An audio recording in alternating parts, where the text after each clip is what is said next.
Sinar Kehidupan Tanpa Penerangan.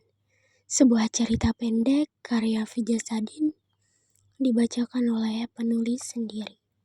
Malam itu, seorang wanita sedang menikmati malamnya di teras rumah. Angin malam berhembus mengenai kulit, bintang menghiasi langit dengan jutaan bahkan ribuan. Rembulan terpancarkan ke bumi dengan sinar yang sangat terang. Sekali dia memandang ke atas dengan jutaan makna dan harapan. Bahkan bukan sekali, tetapi setiap saat, setiap dia ingin bertanya kepadamu. Perkenalkan, namanya Zahbira. Umur dia sekarang 21 tahun. Ia sekarang dalam proses mengejar mimpinya. Tetapi ia masih penasaran dengan masa depan yang ia akan jalani setiap saat. Kisah dia dimulai ketika ia tahu betapa kerasnya kehidupan yang sangat kejam bagi dia untuk berjalan dan bertahan hidup. Ketika dia memasuki bangku sekolah dasar, dia kira itu sebuah kehidupan yang sangat bahagia untuk dia jalani.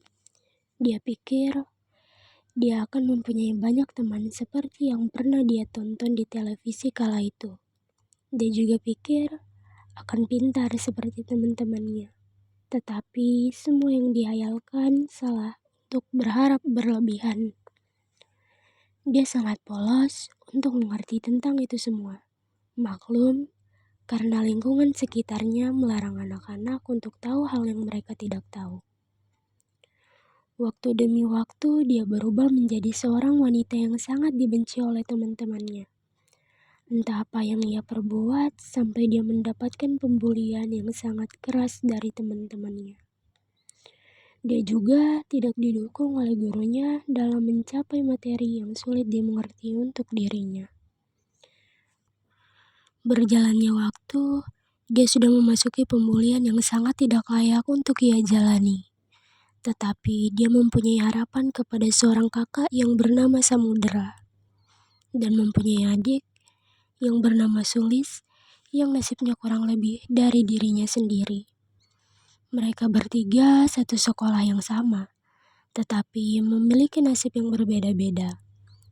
Samudra memiliki teman yang banyak. Dia juga pernah dibully, tetapi bulian dia tidak tapi parah karena dia juga sangat nakal di sekolahnya. Sedangkan Sulis sangat-sangat menyedihkan. Dia mendapat pembulian yang sangat tidak wajar. Lalu Zahbira emang suka dibully, tapi dia merasa bodoh amat dengan semua itu. Ya walaupun dia sangat sedih atas yang dilakukan oleh teman-temannya terhadapnya. Perjalanan dia di sekolah dasar membuat dia memiliki trauma dan tidak percaya diri untuk menjalani hari-hari yang akan ia jalani setelahnya. Tetapi dia selalu bertekad dan selalu penasaran apa yang ada di depan sana hingga ia harus melewati ini semua. Walaupun dia sangat menderita di masa pertumbuhannya, dia juga mempunyai orang tua yang berbeda prinsip. Ayahnya mempunyai prinsip yang sangat arogan dan keras kepala. Sedangkan ibunya mempunyai prinsip yang selalu banting tulang untuk memenuhi kehidupan mereka dan untuk masa depan anaknya yang cerah suatu saat nanti. Zahbira juga memiliki trauma kepada ayahnya. Yang membuat trauma ialah kekerasan dalam rumah tangga. Pernah suatu hari Zahbira membuat kesalahan yang sangat kecil, tetapi dianggap besar oleh ayahnya. Bayangkan, cuma masalah sepele saja menjadi sangat besar. Mereka bertiga sangat takut terhadap ayahnya. Ada salah sedikit, mereka pasti akan ketakutan dan membuat mereka menjadi sangat tertutup pada dunia. Waktu terus berjalan dan akhirnya Zahbira lulus dengan nilai yang kurang puas untuk melanjutkan sekolah menengah pertama bagi dia. Mungkin kecerdasan dia kurang dalam hal akademik, tetapi dia belum tahu kelebihan dia ada di bagian mana. Dia pun mulai mendaftar sekolah yang ia impikan. Tetapi dia sangat kurang beruntung untuk memasuki sekolah yang ia impikan. Akhirnya dia memasuki sekolah menengah pertama yang kurang dia minati. Mungkin itu sudah jalan ceritanya yang harus dijalankan. Dia juga nggak tahu apa aja cobaan yang akan dia lalui. Tetapi dengan tekadnya untuk menjalani hidup, walaupun cobaan demi cobaan yang akan dia lewati. Di waktu sekolah menengah pertama, dia masih mendapatkan pembulian juga. Tetapi dia mendapatkan teman yang membuat dia tidak merasa sedih untuk menjalani hari-harinya di sekolah. Akhirnya, dia tidak mendapatkan pembulian yang membuat dia merasa takut untuk menjalani hari-harinya dan memiliki sedikit warna dalam hidupnya. Tetapi nyatanya, dia masih salah menafsirkan. Ada cerita masa lalu, pas dia memasuki ujian tengah semester kelas 7. Dia mendapatkan pembulian yang sudah dia kira musnah, dan akhirnya membuat dia membenci orang-orang yang membuli dia.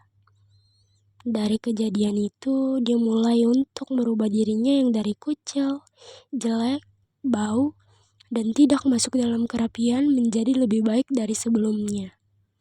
Sekarang, dia mulai membiasakan perubahan itu untuk dirinya. Perubahan di dirinya bukan karena paksaan, melainkan karena kesadaran. Mau sampai kapan mendapatkan pembulian? Pada akhirnya akan merugikan diri sendiri. Sampai di mana dia mulai mengenal seseorang. Bisa dibilang pendekatan, tetapi hanya pendekatan saja. Kayak gimana sih dekat dengan lawan jenis?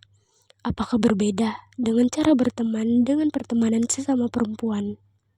Sampai akhirnya dia tahu perbedaan pertemanan dengan sesama jenis dan lawan jenis. Menurut dia, ternyata lebih asik berteman dengan lawan jenis, yaitu laki-laki. Rahasia pun lebih aman sama mereka. Berteman dengan sesama lawan jenis emang seru, tapi ada yang kurang aja gitu. Sampai di mana dia memiliki banyak teman cowok, tetapi pertemanan virtual semua. Karena masih kurang percaya untuk berteman di dunia real. Zabira pun semakin bertambah warna di kehidupannya. Dia juga berpikir, jangan terlalu berharap ke seseorang yang menjanjikan. Dia juga mengintrospeksi dirinya yang sudah mulai ada perubahan dan perkembangan dari dirinya. Waktu demi waktu berjalan lebih lama. Akhirnya dia mendekati kelas 9. Waktu dia memasuki kelas 9, dia berpisah dengan teman dekatnya karena berbeda kelas. Beberapa hari ke depan masih selalu bersama dengan dia. Sampai di mana akhirnya mereka tidak lagi bersama. Akhirnya pun Zabira lulus dari sekolah menengah pertama. Kemudian dia mencari sasaran sekolah menengah atas atau kejuruan yang tepat untuk dipilih. Ketika mau memasuki sekolah menengah atas, ia mendapatkan banyak cobaan. Iya, orang tuanya bercerai. Mungkin itu cobaan yang harus ia lewati. Akhirnya dia memasuki sekolah yang menjadi listnya, yaitu sekolah menengah kejuruan. Dia juga mendapatkan teman yang lebih baik dari sebelumnya. Dia juga sudah merubah dirinya yang dulu sangat menyedihkan itu menjadi yang lebih baik. Kenapa nggak pakai yang terbaik? Karena belum pantas saja. Dia menjadi sangat beruntung sekali bisa mengenal mereka. Semua yang sudah mendukungnya dalam hal apapun. Dia sangat salut kepada teman sekelasnya yang sekarang karena sangat solid terhadap apapun itu. Gurunya juga sangat mendukungnya tanpa memihak ke satu pihak. Tetapi ada satu hal yang Zabira sembunyikan dari mereka. Yaitu kalau dia kasih tahu mereka, pasti akan membuat dia kembali trauma lagi. Mungkin harapan yang ia bangun satu-satu akan runtuh seruntuh-runtuhnya. Dan kalian tahu apa cobaan yang dia dapatkan? Dia bertemu kembali dengan yang membuli dia di waktu sekolah dasar. Bisa seapes apa dia bisa bertemu mereka lagi. Tetapi Zabira sudah tidak takut lagi sama mereka. Akan dihadapi mereka itu. Waktu semakin berjalan terus-menerus sampai akhirnya tidak terasa Zabira pun lulus dari sekolah menengah kejuruan. Setelah lulus, ia masih kurang percaya untuk mengambil pendidikan lagi. Sampai di mana kakak sepupunya mendorongnya untuk kuliah bersama. Dan akhirnya Zabira kuliah untuk memenuhi masa depannya yang belum tentu arah mata anginnya di mana. Akhirnya, dia keterima di fakultas yang diidam-idamkan oleh orang-orang. Katanya nih ya, masuk universitas ini, masuk susah, keluar lagi lebih susah. Sampai dia kurang yakin dengan jalan ini. Tetapi dia harus terus berjalan sampai mana finishnya. Dia juga yakin dengan jalan yang Allah berikan. Sampai bertemu di jalan yang terbaik di masing-masing peran.